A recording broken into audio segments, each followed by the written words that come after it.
So I got the motor flipped over. This is a 5.3. I think it's like an LQ4 or LQ9, but it's a variation of the LS. And what I'm gonna do now is I'm gonna pull this oil pan off. Now that I got it flipped over, I took most of the bolts out, the ones that I did have, so I'm missing a few bolts there.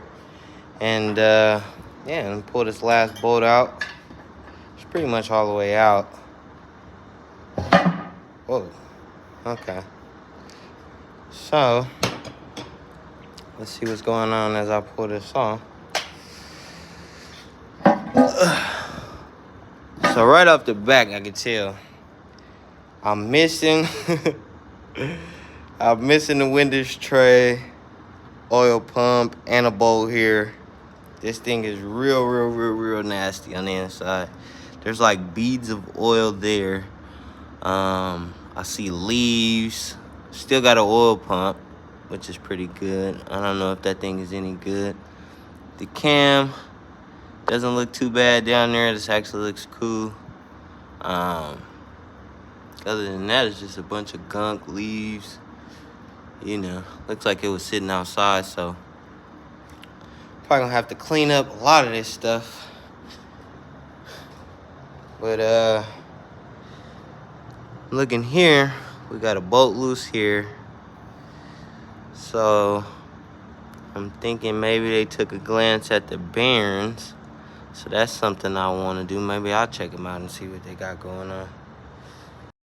So now, taking the bolts off, I get around to pulling this out and we can look at that thrust bearing. That's normal wear. It's not too bad. So I'm thinking the bearings and everything, if they all look about as good as this one does, it should be fine down here. And I think with all this gunk down here, man, it'd be all type of debris down in there in the bearing.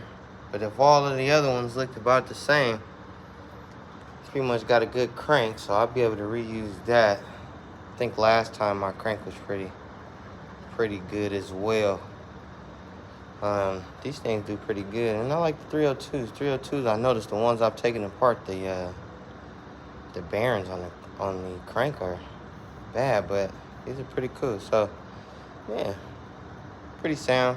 Probably take off one for the piston, check and see what it's looking like, but I think they're pretty good. This thing was well oiled, a little too much oil, or bad oil if you ask me.